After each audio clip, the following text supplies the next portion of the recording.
Hello! This is a video about Creatures Docking Station. We're going to be taking a look at an agent from Bobingabout called the new Signpost system. And we're just going to jump right in and create a new world called My Favorite Place, as we'll see. This has to do with favorite places and the icons. I'm going to be using a docked world because I want as many favorite places as possible to demonstrate a problem and the solution that this agent comes up with. So we'll just go ahead, create that world, find it up here, and we will load it. It's going to take a couple of seconds here as it creates the new world. It has to inject everything, starting over from scratch. Usually takes a little bit, but not too long. Luckily the loading times in Creatures 3 and Docking Station are not too terrible.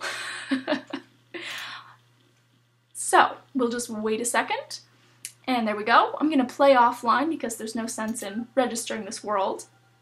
And it's going to drop us over to the Norn Meso. I just want to jump into the game. We're not going to be using any creatures here. And as you'll see up at the top of the screen, we're going to start seeing our favorite places pop up.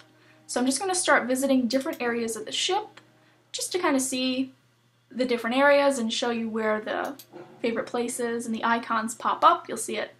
There's another one. And we're just going to jump around the ship a little bit. Not really looking around at everything, just because I could talk for a long time about this. There's the bridge. I'm going to skip over to engineering just to inject one thing that I use to control the population of Grendels and Ettins in a world that I don't need them in. So we'll just scroll through. Takes a little bit. And there it is, the Gretin egg layer control. It's going to pop up a little icon way at the bottom, and that's just going to keep the eggs from hatching. So that's that. We'll move back over and continue registering all of the favorite places. Just like seeing the different sharkling colors in New World. Kind of interesting. Go through this door. Desert terrarium. Set off the volcano. Why not? Go through this door, and we are in the jungle terrarium, which I'm going to run out of because it's kind of dark and dreary. Go over to the Norn terrarium. Get that one registered. So you'll see up here a lot of the favorite places. We've got a ton of room in these larger meta rooms to add more favorite place icons to. However, if we go into the learning room, you'll notice that the favorite places, we don't have that much room left over. Now in a standard world where you're not going to be using third-party meta rooms, this is fine. There's nothing to worry about. There's no problem. However, if we go back to the comms room, that's not it, right here, I'm going to start injecting a couple of additional meta rooms just to illustrate this problem. I've just chosen a couple. I'll include links and credits in the information for this video. So here's the biodome. This one takes a couple of seconds to register. Looks like the game is frozen, but it's just injecting a very large room, which is amazing, by the way. A lot of customization options, a huge area.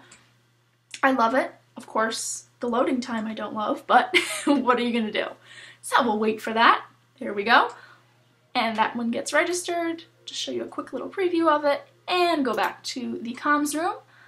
Another one that I want to put in here is the garbage dump. It's just an interesting meta room. Different, definitely great for toxic Norns, but regular Norns, probably not so much.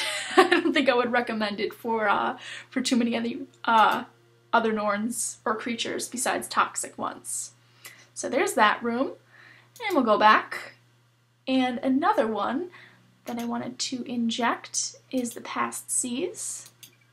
We'll inject that.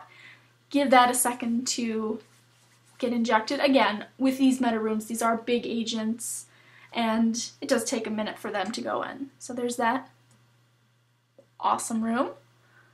Go back here. Let's see, what other ones did I want to put in. The scribble room.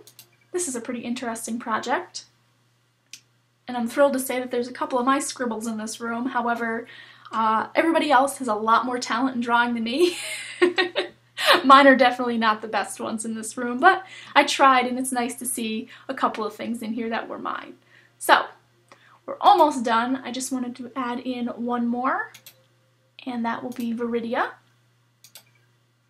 This one is kind of along the lines of the biodome. It's a very natural feeling meta room. Doesn't make you feel like you're on a ship with the Norns, and kind of gets old after a while. It's kind of dark, dreary, scary, like the jungle terrarium. So it's nice to have another area where you can kind of have a more natural feel to it. So as you notice, in a bigger meta room, as we've added these new favorite icons on, there's not really much of an issue, but if we go back to the comms room, you'll see that a couple of them are cut off. So this is really annoying for going around and traveling, trying to be able to navigate between them. So what I'm going to do is inject Bobingabout's new signpost system. There's actually two parts to this. This is going to kind of re-register all the favorite places. You'll notice the comms room is going to disappear and then reappear up here.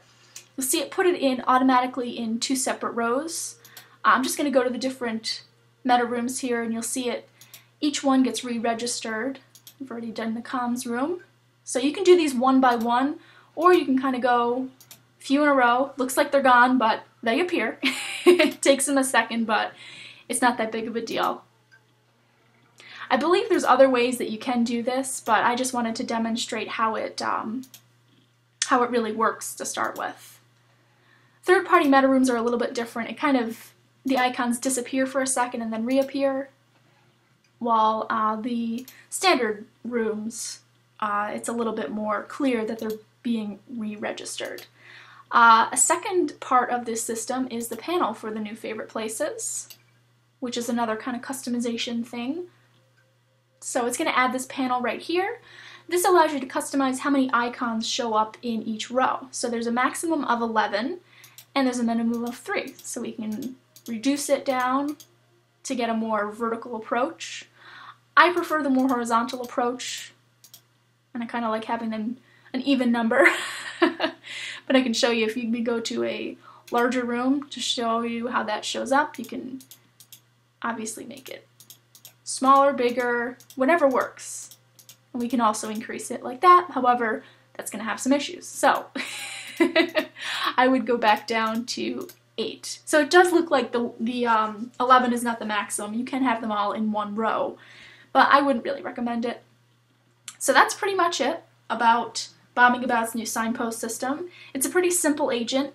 Not everybody's going to find it useful just because of the number of meta rooms. However, I think that it's the agents that add just a little bit and don't seem as major or huge that can really help out with a game.